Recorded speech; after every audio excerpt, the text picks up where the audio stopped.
Welcome to Live from Mars. My name is Alex, but you can call me Mars. If this is your very first episode of the podcast, welcome. Thank you for choosing to listen. This podcast is all about my love for pop music, vinyl records, anything going on in the pop music world we are covering here. Today's episode is the second of 5 that are going to cover my 5 favorite albums of 2024. The first episode came out last week. It covered Sabrina Carpenter's Short and Sweet with my guest, Nick Palmai. If you haven't already listened, make sure you go check it out. The conversation was hysterical and just reflects the tone of the album. But today's episode is going to cover everything about Taylor Swift and the Tortured Poets Department and her giant year of 2024. Myself and my special guest, Seth, are going to go through every song of the 31-song tracklist in detail to go through what our thoughts are on them. We play a little game of best, worst, fave to bring that back up around. But Seth is without a doubt one of the biggest Taylor fans I know, so it's really helpful to have someone's perspective that knows the ins and outs of her career like he does. So I hope you guys are just as excited to listen as I was to sit down and actually have the conversation with him. Before the conversation starts, if you are not already subscribed to the podcast on your favorite platform, please make sure you do so. Throw a comment, throw a rating, throw a like, whatever it is.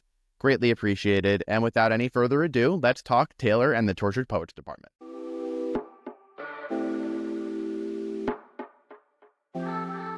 Seth, welcome to Live from Mars. Thank you. Thank you for having me. I'm excited to be here. I am so excited to have you here because we have done, I don't even know how many TikTok lives together at this point. And we've been talking about, for how long have I been talking about doing a podcast with you and how long I've said, we're going to get on together. We got to do it. And here we are. And here we are. We made it happen. And I appreciate you taking time as you were in Missouri out, with your family, in your family's home, making it work. Not my normal background. No, but a very nice one still. I actually remember this background from one of the times we went live when you were home. I'm like, this fits. It fits. I have my ring light here that I keep here. He is a traveling content creator. This is now the second episode in the greater mini-series. I'm going through my 5 favorite albums of 2024, and I thought the best way to go through it was to have a huge fan, someone who I am good friends with, someone who I adore and admire, to come on the podcast to talk about his love for this album, to go through it in so much excruciating detail. So I'm thrilled to formally introduce Seth. Seth, in case you are not familiar with him, he runs 2 social media accounts, at Drama King Vinyl and at Drama King Books on both TikTok and Instagram. Seth and I actually met because of TikTok and Vinyl Talk. I think it was back in early 2022. I probably reached out because I was so desperately wanting friends who were also content creators. And you were by far the most approachable person that I interacted with. Thank you. And we figured out very quickly that we live very close to each other. Yeah. We've gotten to meet in person. We go out for dinner. We've been able to take everything that was once online, bring it offline, and now have this incredible friendship. But Seth is also one of the biggest Taylor Swift fans of anybody I've ever met, to the point of memorizing every single detail of every single Eras Tour show and surprise songs, like an encyclopedia. It's beyond impressive. But first, I wanted to talk to you about you yourself. So what would you say immediately drew you to vinyl records and books as creative outlets? My journey really begins far, long ways away. When I was a kid, I was a big reader. I always read. I was a voracious reader, picking up everything I could. And then I ended up studying my minors in English. So I even did it in college. And then it's always funny. I always talk about this with music. For so long, I did not listen to anything besides Broadway and Lady Gaga. That makes sense. They go together. Totally goes together. They are hand in hand. Gaga will be on Broadway on one day. Can't wait for that. The day that she writes music for a musical. In college is when I became a super fan of Taylor with 1989. Mm-hmm. So then it was Broadway, Lady Gaga, Taylor Swift. So then I moved to New York. Right. I moved to New York the year Reputation came out. And so that's where my music journey really started. And then flash forward to the pandemic, I actually saw people online collecting records. And I had a roommate who had a record player. So then my first 3 records were Lover from Target, Leather, Sweetener, and Joanne. There you go. So, the trifecta. These women. But so that's when I started collecting records. And then I started my channel the next year, in 2021, is when I started posting content. because I started seeing people doing it, and I was like, I kind of want to try that. And so then I actually put down reading for a while because I kind of got burnt out on it for a while. But then this past year, like about a year ago, I started really reading again with Emily Henry's books. And so then I started putting my energy into posting about books as well. And it kind of perfectly married at the time when vinyl record collecting was getting out of hand expensive. Plus, I feel like, and you can relate to this, we kind of have everything we want. Right. It's really just getting new releases every so often when they drop. So it's like, for me specifically, it's hard to create content that is vinyl specific when I've made so many videos of this is my this collection, this is my Taylor collection, this is how you sleeve a record. Like, I can't make the same 8 videos over and over again. And so I branched out somewhere else. Right. No, we've talked about this a lot of how like creating vinyl content just became so redundant. But I love how we've both been able to take the passion that we have for like creating visual media and talking about things that we're passionate about. But like while you ventured deeper into books and it went back to kind of your roots, I kind of did the same where like I started off really posting content about reviews of albums. I used to write like full on blog posts, 500 to 1,000 word reviews of albums and songs that I loved because I wanted to be a music journalist. And I realized after posting so much on my own little blog that the best way to get my content out there was through a platform like TikTok, which is then what led me to Vinyl TikTok, which is then what led me to where we are today. It's still incredibly fulfilling, if not more fulfilling now than it ever had been, for me at least. So you kind of hinted at it a little bit, but how did you get started as a trademark Swiftie? So trademark Swiftie was... And there's a difference. Let's classify. There is a difference between being a Swiftie and being a trademark Swiftie, in quotes, because you can be a fan, a big fan. She could be your favorite artist. But trademark Swiftie is what I like to call those who are chronically online and are aware of every single little thing going on in Queen Taylor's life. And some of us have a hard time not being chronically online. I mean, tell me about it. So I actually think that's like a 3-stage thing. Like, I loved Teardrops on My Guitar when it came out.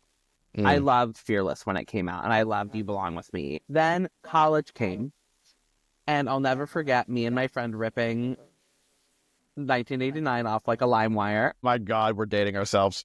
And that was when I became a Swiftie, not certified TM. It wasn't until Reputation that I became a certified Swiftie when I was actually there. Like, from the beginning of the era on.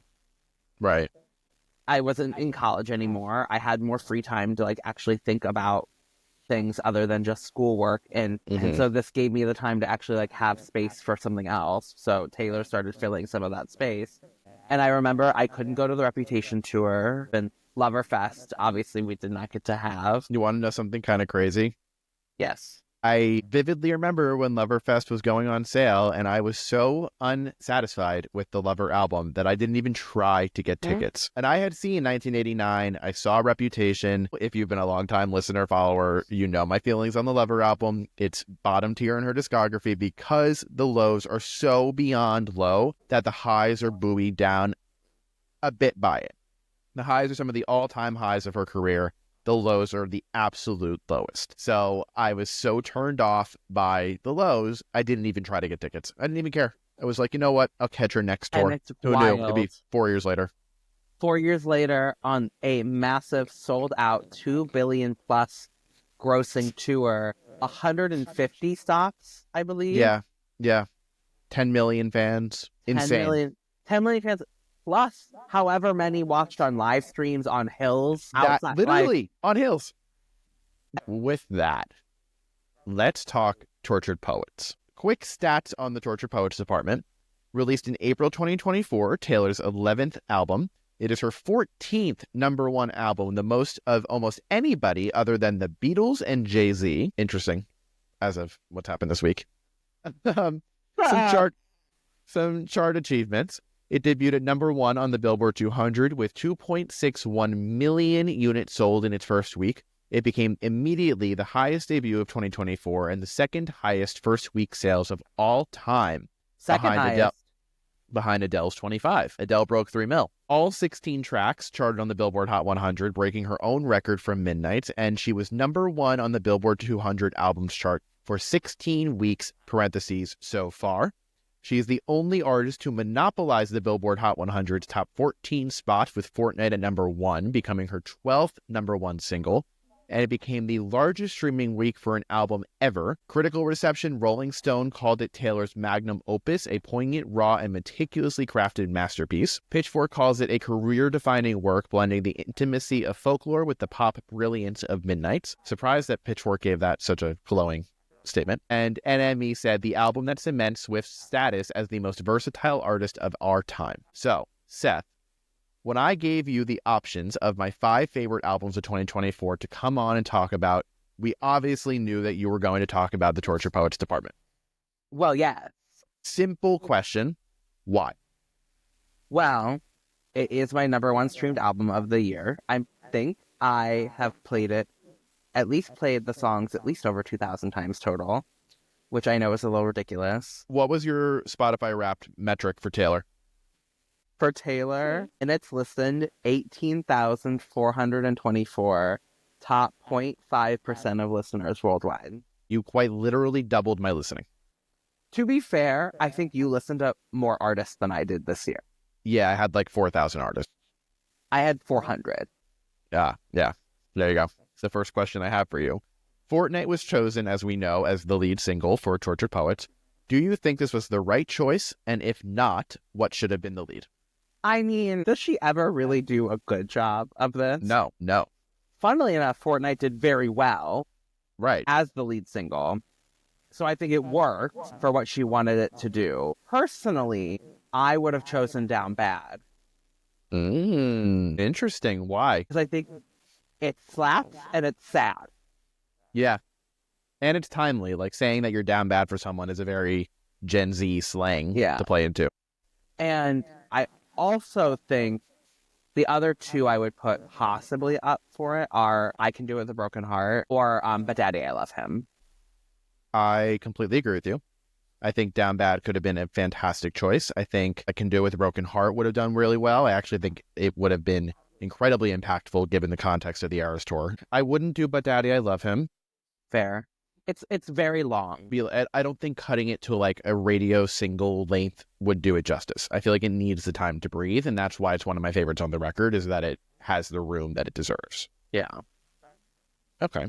Obviously, there's a lot of context that needs to go into talking about a Taylor album in 2024. How do you see the dual pandemic releases of Folklore and Evermore leading directly into the Taylor's version re-recording process, which then led to Midnight, which then led to more Taylor's version re-records, and then ultimately took us to the Eras Tour and Tortured Poets? How do you see all of these projects, one of them in particular more than the rest, directly influencing the sound, the aesthetic, and the reception to Tortured Poets? I think Folklore is what changed the game for her and changed people's perception of her. And it changed how we interact with her music for the first time ever, because it was the first time she had stopped using herself and her life stories as the subject matter. Not 100%, but most of it is not actually about her or is tangentially about her. It's not as diaristic as her other music has been so far. It wasn't Folklore immediately. I think that's the thing that people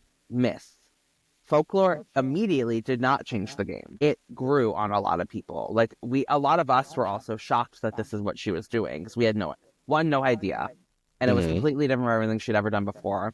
And then as it grew and more people listened to it, we got Evermore, which I actually prefer to Folklore on a daily basis. I see it as Folklore, and then Fearless to me didn't really do so much. That felt like the most fan service focused of the 4 re-recordings we've gotten so far. Red to me was what really changed it, because she treated it so differently than a Fearless rollout, where All Too Well 10-minute version was like the vault song of the vault. Like, it was the original vault song. This song had been talked about. The lore of the 10-minute version of All Too Well was discussed for so long.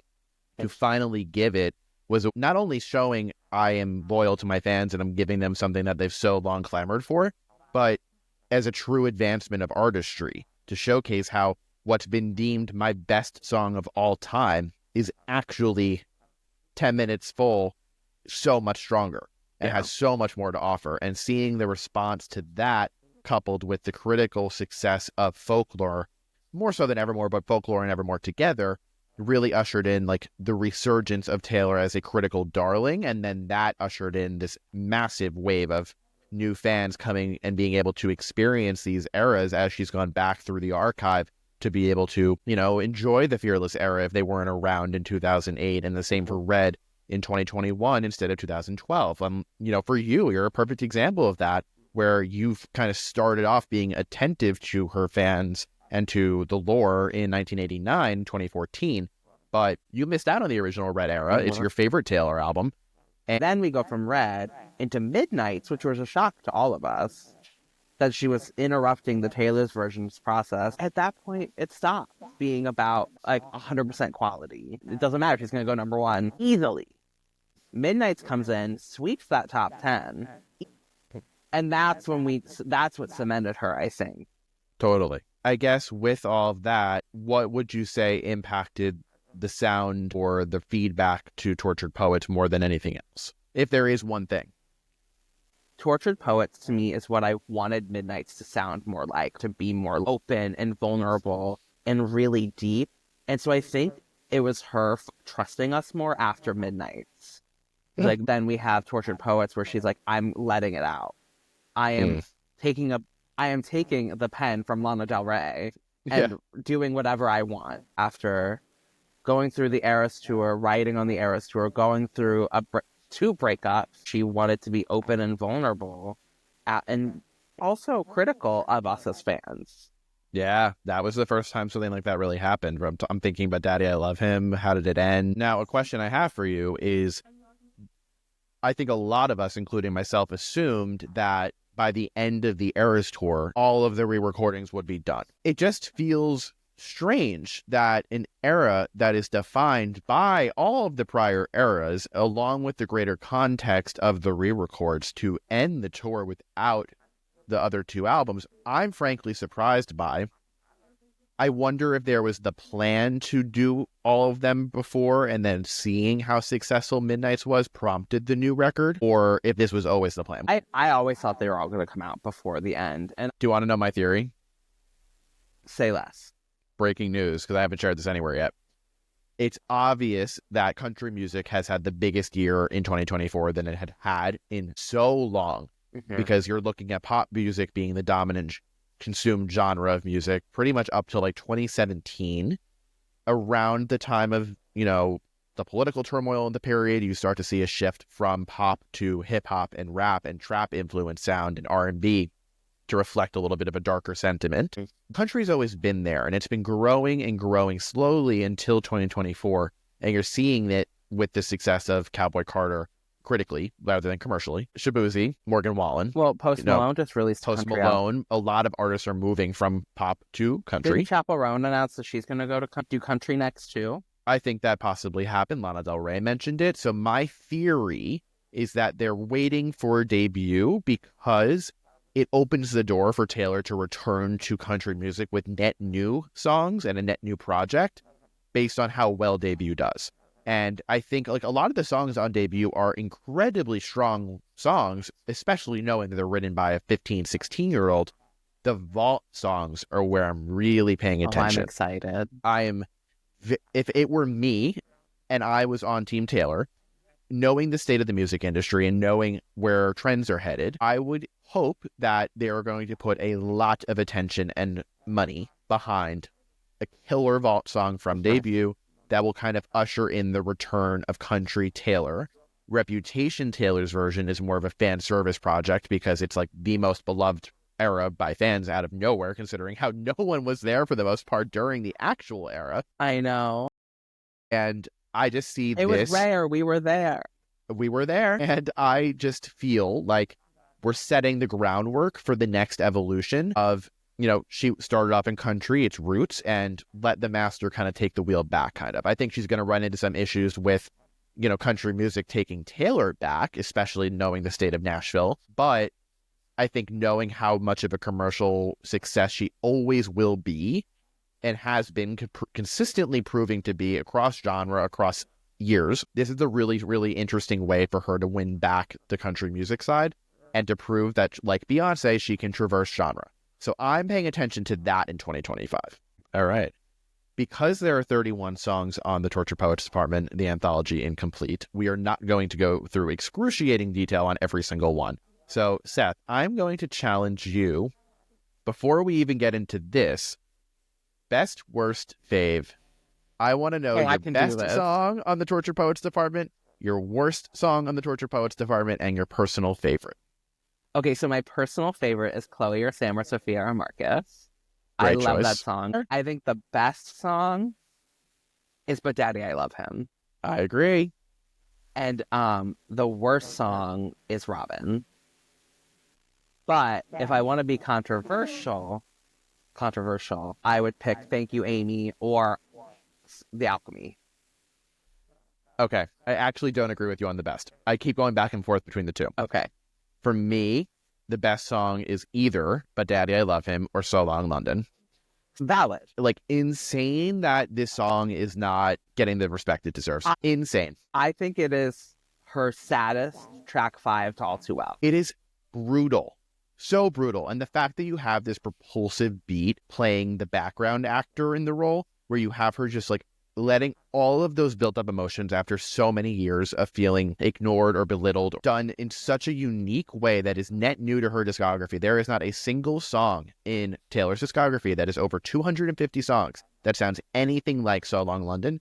And we'll get to this, but those are the songs that I love the most, are the ones that add something new, because so much of the Torture Poets Department feels, for lack of a better word, reductive to me, where all of these, for the most part, are things that she's played with already. So Long London, Fresh Out the Slammer, I Can Fix Him, LOML even, The Black Dog. Like, these are things that are so new that she's playing with, and that's what's exciting after so many years of being a fan, going back into the archive with the re-recordings.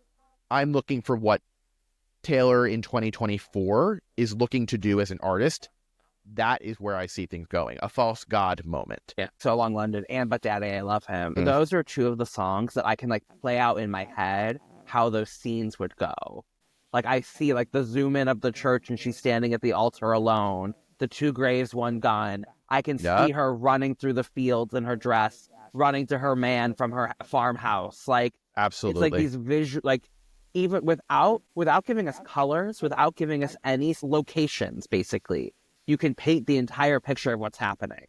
100%. For worst, I am on the Thank You, Amy hate train.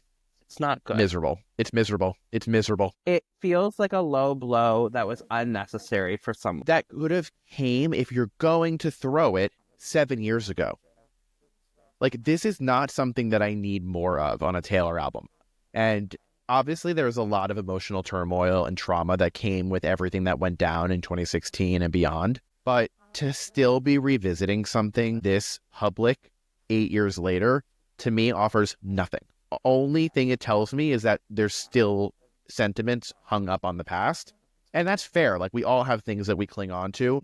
I think this exact story has been told in more inventive ways on prior albums. Well, and if you really want to tell the story, that exact song needs to go on like midnights where you're literally, the whole point is revisiting your past. True. There was no cultural relevance for this to occur on this album. There was nothing that has happened in media or the magazines or tabloids or anything to spark that sort of type of song.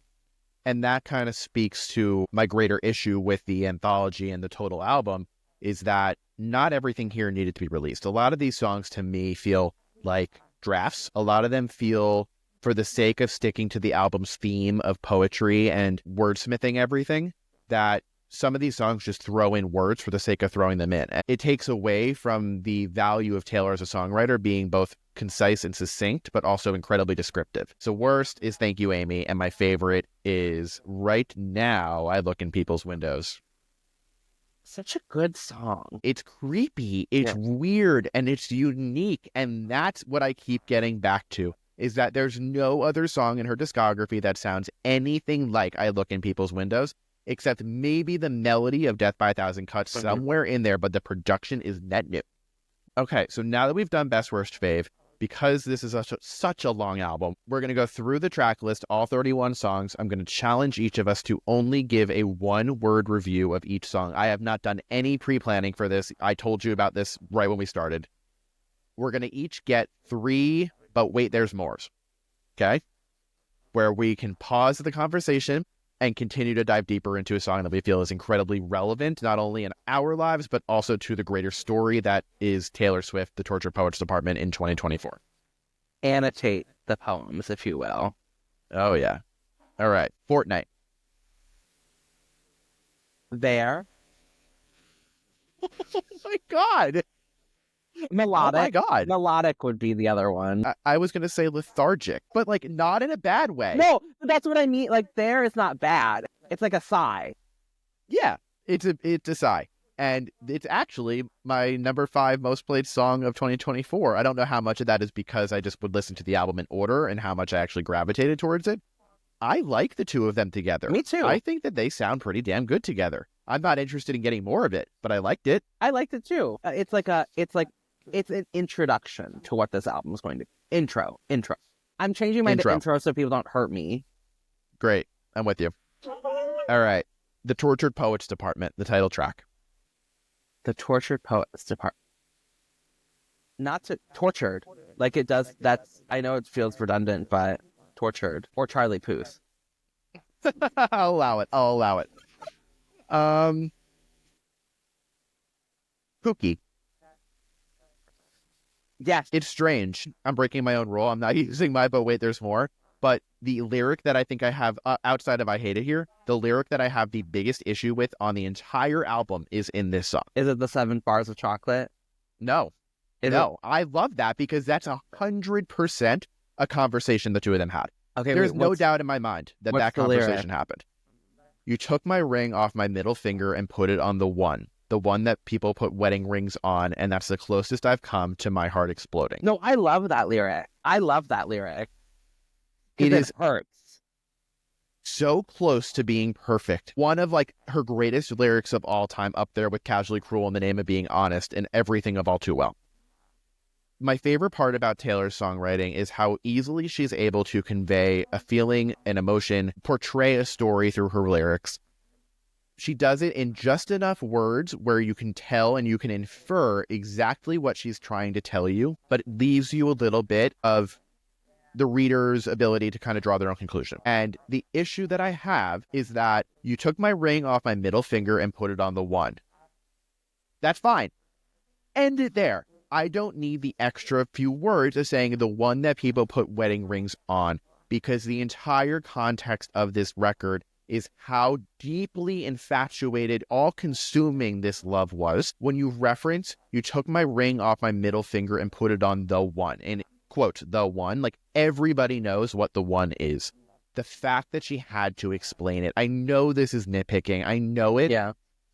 But once I heard it, I could not get it out of my head. For me, I enjoy that lyric because it feels more literary than it does lyrical. Because it feels like if you were writing a book, you would write, he took that ring off my middle finger and put it on the one, comma, the one that you put a wedding ring on. It feels very literary to explain it in that way. Right. I want you to know. To push back, I read it in a book as you took my ring off my middle finger and put it on italicized the one. Oh, see, I don't need the rest of it. But that's me. I read it as the one, comma, the one people put wedding rings on. Look at us, tortured readers. Anyway, my boy only breaks his favorite toys. Bombastic. Underrated. Bombastic is the perfect word. You took it. So, underrated. It's great. This is not my deep dive, but I really want the music video for this, if we ever get it, to be in a toy store. Bad. Oh, yeah. And it's him destroying all the dolls with a hammer, and she's a life-size doll at the end of it's like all black and white, but she's at the end is like a life-size Barbie. And at the end, like with every explosion of the sound, like a piece of her breaks off as she's like slowly dying from this man. I envision it as a voodoo doll. That also hurts. Yeah, I see it. Down bad. Slaps. Abduction. Slap and is sad. A sad slap. So long, London. Heart-wrenching. That was my word. I swear. We're acting as if these are like the craziest words in the world. Okay. How dare I pick that word? Captivating. Something I do want to call out, though, is that this is kind of the only song on the album that references the big relationship. Very directly. Yeah. And a lot of people assumed that before Tortured Poets dropped, that a lot of this record was going to reflect that relationship more so than the more recent one. And I think, how did it end? It's kind of tolerated. The fact that he gets the 2 track 5s. Yeah, and it reminds me a lot of Tolerate It, which now, in hindsight, obviously being 2020, Folklore and Evermore were a lot more diaristic than she let on to be, and that may just be my interpretation, but I very much see the parallels. Yeah.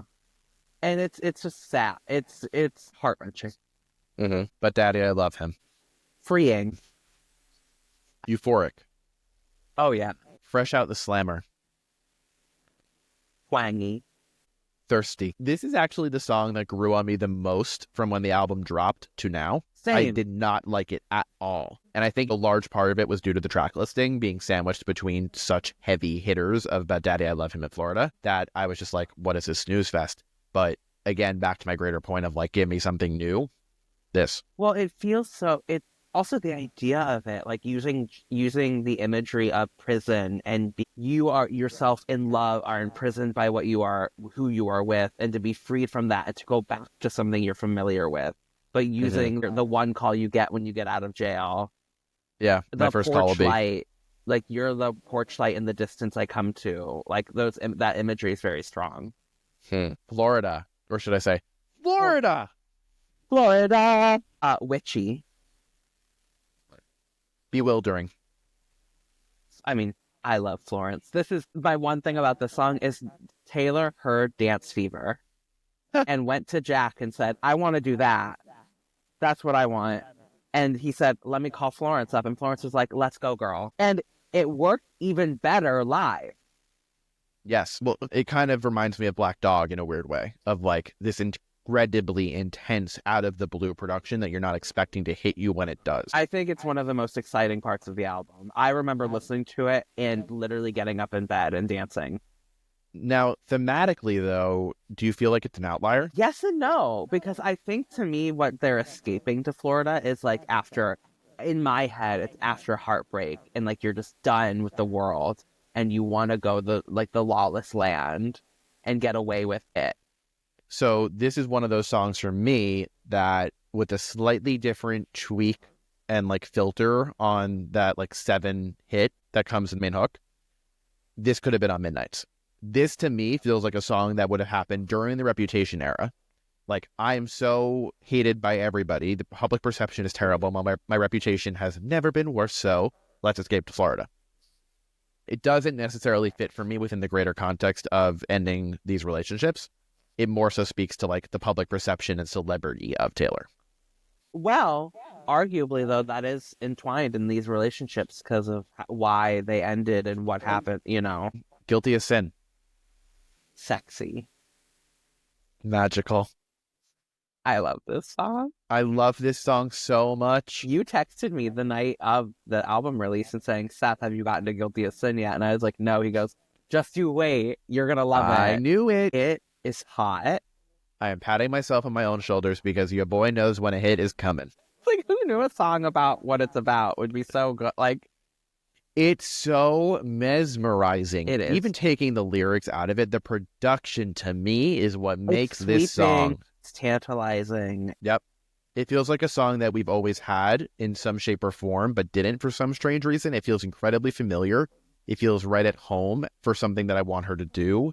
And I love the production. Well, and I think this is when we really start getting heavy-handed with the religious references. We have some from Bat Daddy, I Love Him, and other, like the bells of So Long London. But this song is the first one that's, I believe, is truly, I'm bringing religious imagery into play. Maybe I love it so much because False God does the same thing. Who's Afraid of Little Old Me? I have to think about this one for a second. Haunting. That was going to be mine also. I swear to God. That was the first word that came to mind, but I purposely changed it. unconvincing. Also true. This song irks me to no end because this, like Florida more sound-wise and like theme, Who's Afraid of Little Old Me? If you're going to do it, similar to what we talked about with Thank You, Amy, do it on Reputation. I don't need that now. I don't. Because the only time that I personally perceived Taylor's image and reputation, for lack of a better word, to be quote-unquote scary was during Reputation. This whole, like, not knowing what she's going to do next in terms of, like, media and her artistry and releases and being a chart topper, that's not scary. If you're another artist who's like competing in the same space, it's frustrating. See, what's interesting is I actually think this is about a man. Like, this is a love song. This is not a love song, but a relationship song. Because to me, it's about someone who's afraid of her celebrity. It's like, yes, it's about the media, but it's about how they can't take her. I never thought of it that way. I think I was so set in my way of like just a first listen assuming that this is a commentary on Taylor Swift, the celebrity, that I was so turned off by it. To me, it's like the scandal was contained. The bullet had just grazed. At all costs, keep your good name. Like, she's talking to one person. To me. If you're listening and you can comment what you think about that. I can fix him. No, really, I can.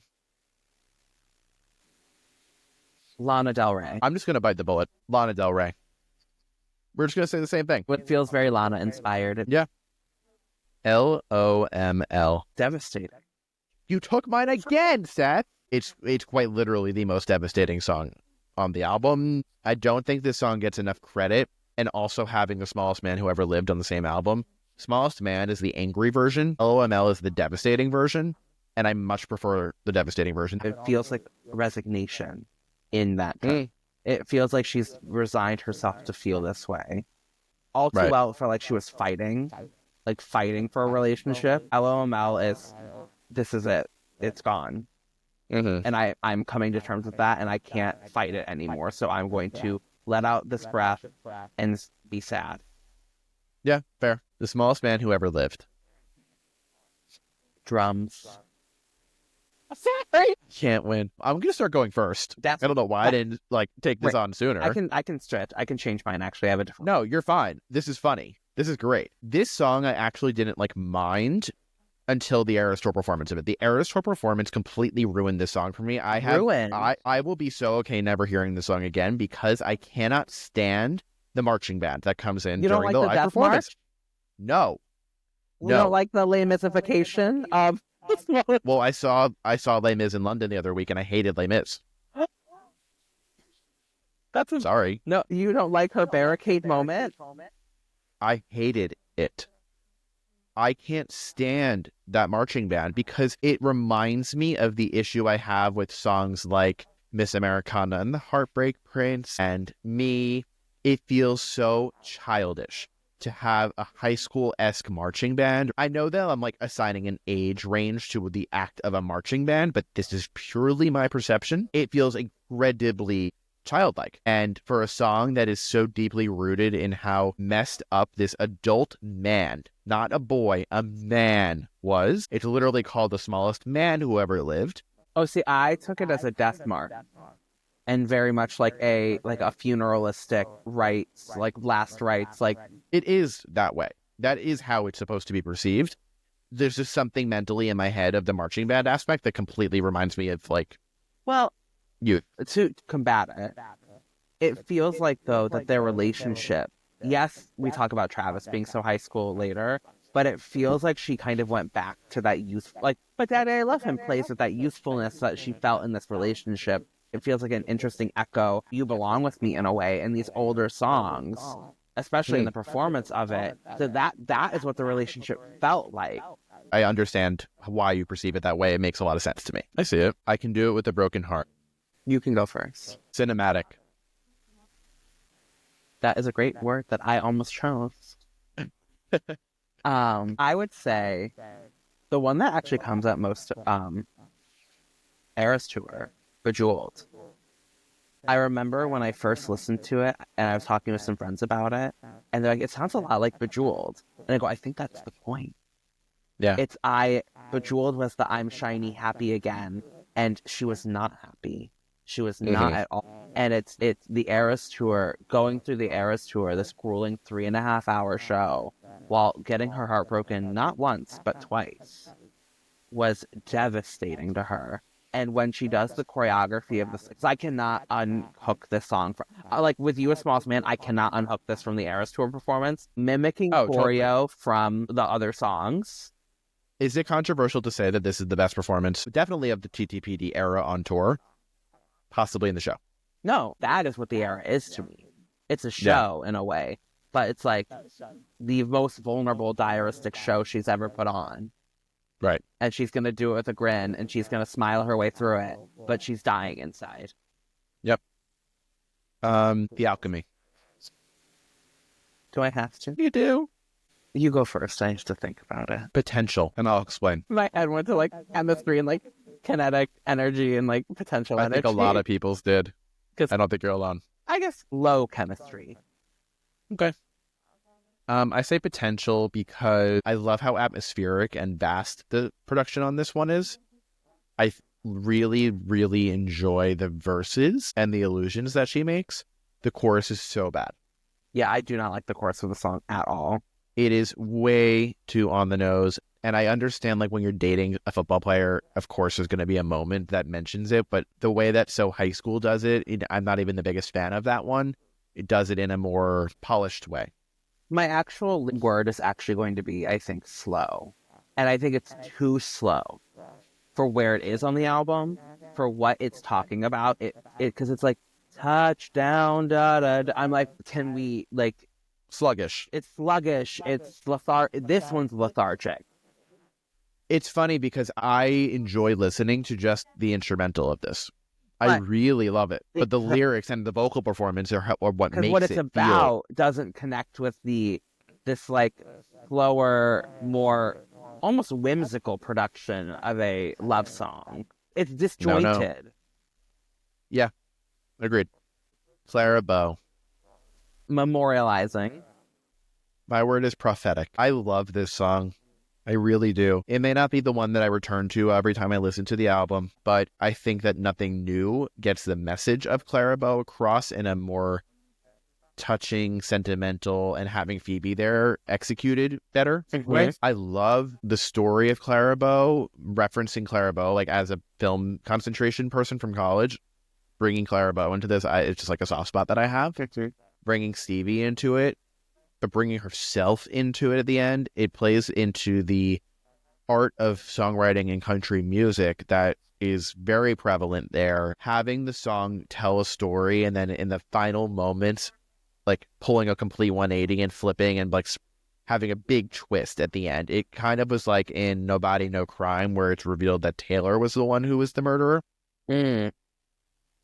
It's a similar kind of like fake out twist moment. And I really enjoy how she is bringing this one in. It has a soft spot. It has a soft spot for me. To me, it's very in memoriam. Like, it's very, this has always happened and will always continue to happen. History repeats itself. We will be told we look like the one past. And we have to live up to that and do better and do more. Is it the right time in her career to have put this song out? Is this a song I see this? Yeah. You think so? Because this song, because she's at her peak, she doesn't know if she's going to fall again. The Black Dog. Guttural. Distracting.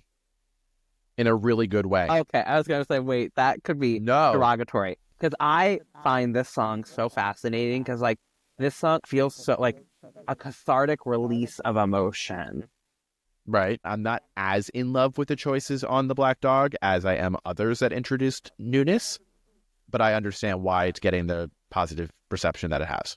I think it deserves it. Just like the screams, you can really feel her energy through these words. It's one of the more vulnerable performances emotionally on the actual record, like what we listen to on streaming.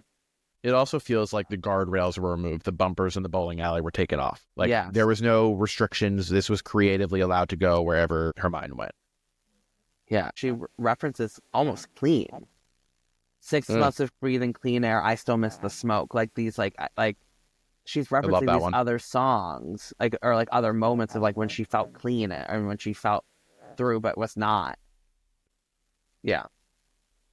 I'm gonna get you back. About Duplicative.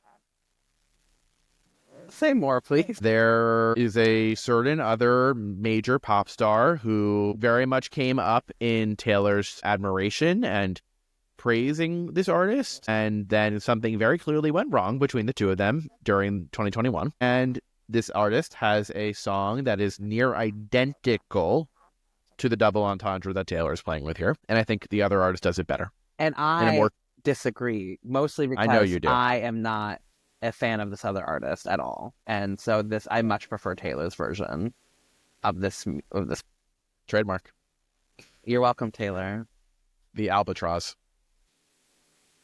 At first, I would have said confusing because the song and I never really grappled together. Come back to me. Give me 1 second. Annoying. This melody really infuriates me.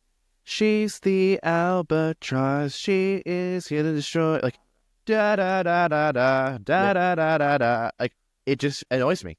It's a personal preference, clearly, but like something about it irks me. This is one of the filler songs. Yeah, and I think the conversation that we haven't acknowledged yet is that the Tortured Poets department, by a lot, is perceived to be a lot of filler. And like, your anthology could have been 28 songs instead of 31. It still packs a punch. To put this song as one of the 4 bonus songs that you're getting on the original standard iterations of Tortured Poets on vinyl, crazy choice to me. Yeah. If you're trying to stay consistent with songs starting with the, you could have done The Black Dog, The Prophecy, The Bolter, The Prophecy, and The Manuscript. Well, because The Prophecy is... We'll talk about it. Mm-hmm. Do you want to give a word? Overwritten. Because it has so many words to say one thing. Like, the song is literally saying one thing about, like, her being, like, a destructive force in, really, like, life. It's so repetitive. Yeah. That's my word, repetitive. Chloe or Sam or Sophia or Marcus. Theatrical is my word. Explain. It feels like a play. Like we are watching a play happen before us. And I say this, like, I immediately saw her on the stage, like, writing in a journal. And then you see in the doorway of her apartment a shadow of a man with someone else. But you can't tell who they are. My word is evermore. Yeah. This song is so evermore. This song feels in the theme of evermore, of endings and grief and betrayals. It's one of the first times I think she looks on herself for it. Mm-hmm. She's like, what could I have done? And I don't think we get that perspective from her very often. Fair. How did it end? Did I already say haunting for one? You did. Okay, I'm not going to use it again then. My word is bridge. Oh, because the bridge is really good?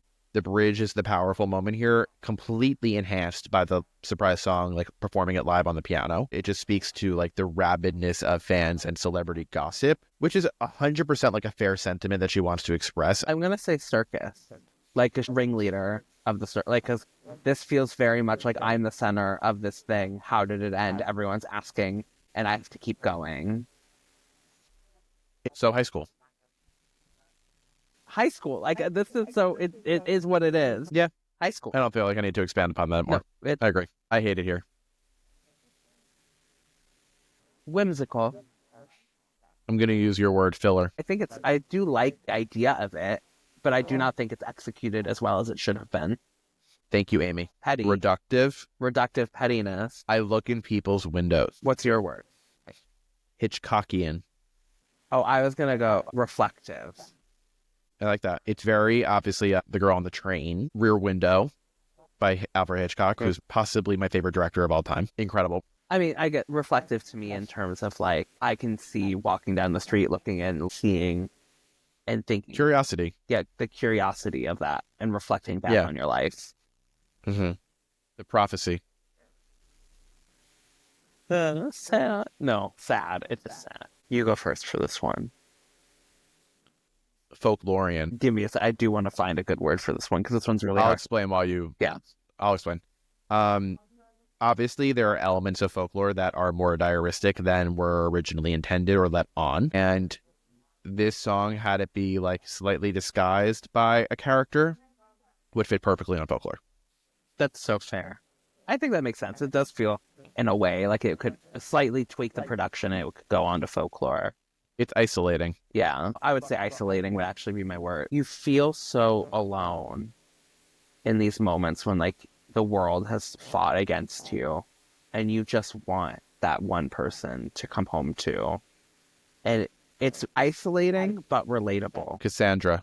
Grecian, like Grecian plays. That's what I think of. Anthology. Madwoman. Yeah. Should have been on Reputation. Should have been. Peter. Forlorn. Yeah. For me, it again is very folklorian, like obviously playing into the narrative and the story of Peter Pan. It does feel like it's about Maddie in a way, like specifically about this person. Like the boy who wouldn't grow up. The boy who never would grow up and the boy you thought would save you. And that's why I feel it's so forlorn, because like it's like that waiting by the window. Will he come? When will he come back? And when he finally comes back, he hasn't changed. Mm-hmm. But fair. And you feel abandoned. The Bolter. I want to say whimsical, but I know that's not the right word. It just feels like the guardrails were removed, similar to a black dog. Like it feels very adventurous. Adventurous is going to be my word. Okay, that's fair. I think adventurous makes sense, but breakthrough. It feels like a breakthrough for her emotionally. Robin. I literally don't listen to the song. I've never listened to the song in full. We'll leave it at that. Yeah. The manuscript. The manuscript. An ending. Yeah, I was going to say culmination. I would say an ending. Actually, the end of the beginning. Because this song, to me, also plays out on stage. And to me, it is both the beginning and end of a show as a bookend. Mm-hmm. At the beginning, she's writing her life story. We see it happen, and then we come back to it at the end, and the story is not mine anymore. It feels like a goodbye to a lot of parts of her. And I think it was the perfect song to end the mashups of the acoustic section with. So when the Tortured Poets department came out, there was obviously a lot of mixed feedback. Do you feel like the reviews of the album were fair at the time? And the follow-up from that is, do you think they'll evolve as time goes on? I think for an album this dense, it's hard to review it after one listen or two listens. And we know that those reviews came out night of. They had listened to it once. They did not get it early. I think it's an album that takes time. I don't think it's her magnum opus. I don't agree with the highest praises it's gotten, but I also don't agree with or think it deserves the harsh criticism a lot of people came at it right away with. Because the anthology part of it was not really for anyone but fans having more music. She just wrote and gave us some more because she wanted to just give us more for fun. Mm-hmm. I think if we really look at the 16 tracks of the original album, it actually is quite cohesive. And the filler on that part of the album is very little. And even if I think back to our conversation, most of the first 16 tracks were very nitpicky criticisms. Totally. Compared to the anthology portion where it's like, well, did we need this song? Do we need this song? I ultimately think it falls in the middle of both sides of the criticism it's received. This album kind of caused a little bit of an existential crisis for me as a Taylor fan, to be completely honest. I think part of the charm and part of the allure of being a Taylor fan was that she just keeps getting better. Folklore and Evermore really set the bar super, super high for me because those are the albums that I always dreamed that Taylor would make and never thought she would. So to actually have that come to fruition was a literal dream come true. Midnight's was a big step down. And I think what I was hoping was that she would take the best and what she learned about art and songwriting from Folklore and Evermore and bring it to the pop world. And there are very few instances on Midnights and Tortured Poets where you get that perfect combination of the worlds, the melting pot that is like the secret sauce of a Taylor Swift song. And I think what was disappointing with Tortured Poets was that it was yet another album that didn't live up to the level of artistry that I was hoping to continue on. And I think that there are definitely moments of the album, as we've discussed, do fall into that boat where they are true advancements of her career and are some of the best writing, the best work that she's done. But because there's so much quantity of songs that are not that level, it pulls this album down for me. it's still miles ahead of anything that anyone else, for the most part, did this year. This is still, like I said it in one of my videos on TikTok recently, that the worst song on the Tortured Poets department would be regarded as one of the best songs that like most other artists would ever do. So we are holding her to a higher standard, myself included, but it feels like it's justified because she's proven that you're able to execute on such a high level of quality output that a lot of this feels unnecessary and like a step back for me. And that's where it's been really, really hard for me to place this album in the greater rankings, because similar to A Lover, the highs are so high, but the lows are not necessary and really detract from the value. So I'm still undecided as to where I sit with this album in my greater ranking. So for Tortured Poets, to me, it does land solidly at 4 for me. And it's because I return to it often right now. Like, I don't know if she can ever recreate the magic of Folklore and Evermore again, because we were in a pandemic. It was such a different time of how she was creating music, this headspace she was in. So I think it's hard to hold her to a standard of something when the world was literally shut down. Like, we were, like, I don't know if we'll ever get that from her ever again, because the world has moved on. And also, I fear that people will say it's reductive if she returns to something like that ever again. They'll say, well, you already did that. Well, it does speak to the greater issue that like female artists do have that pressure where male artists don't. And I spoke about this with Nick in the last episode, that an artist like Ed Sheeran has no pressure for that. None. He's put out very similar, and it almost is praised for being so tonally consistent that he is a master of a sound.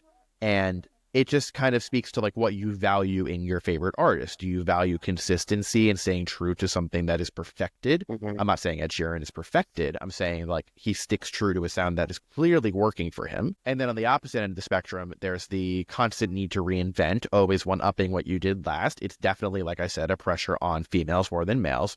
But if you're the type of person who values change and evolution in your favorite artist, then this is a great aspect of that. This is a great artist for you. I wonder when, because I do think we're getting debut and Reputation in the next year. In 2 years from now, when she does do a new album, if she doesn't take a break, what it will be like. Especially now that she's not on the Eras tour anymore. The Taylor's versions will be done. And that's the other thing, is like this album also ends the eras, right? Like it ends on a blank slate. Yeah, like, and I think that's what the last question I was going to ask you is, what do you think 2025 is going to hold for Taylor and beyond? You know, debut and Reputation, yes. I think the order will be Reputation, then debut. She'll do Reputation, and then she will do Taylor Swift, having her latest album end with a song like The Manuscript, clear the slate in a way, lyrically and thematically, and then to bring us back to the beginning with Taylor Swift, Taylor's version. That truly, it brings us to the very beginning, her country roots, her 15-year-old self talking about what it's like to fall in love, clears the slate for what's next. She is now free of any shackles that she put herself in. That leaves me feeling incredibly optimistic, because the last time that she was freed of shackles and any preconceived notions was Folklore and Evermore. Yeah. And then before that, Reputation. Right. And I feel like she's at her best when she has something to prove. I think the blank slate is a great note to leave off on. I think that is exciting, it's motivating, and it is where we're going to wrap up this conversation on the Tortured Poets department. A new manuscript is coming. Buy your vinyl, 15 different vinyl variants coming soon. Seth, thank you so much for doing this with me. I know that there's a lot going on during this time of year, so I really appreciate you sitting down and talking all of this, because there's no one else I'd rather do it with. So thank you for joining. Of course. I know we will be seeing more of you on the podcast coming soon. Where can listeners, viewers find you? Plug your socials. Yeah, if you want to come hang out with me, you can find me on TikTok on Drama King Vinyl or Drama King Books, based on what you want to talk about. And you can also find me on Instagram. I'm much more active on Instagram as only Drama King Books. Love it. For everybody listening, thank you so much for joining us on this crazy journey. The next episode of Live from Mars will be yet another episode talking about one of my 5 favorite albums of 2024. I am not going to tell you which one yet, because it's going to be really fun. And make sure you are following the podcast on your favorite podcast provider. Make sure you are subscribed on YouTube. Make sure you are following Vinyl by Mars on Instagram and TikTok. Thank you all so much for listening and joining us. Hope you guys enjoyed, and we will see you soon. Bye.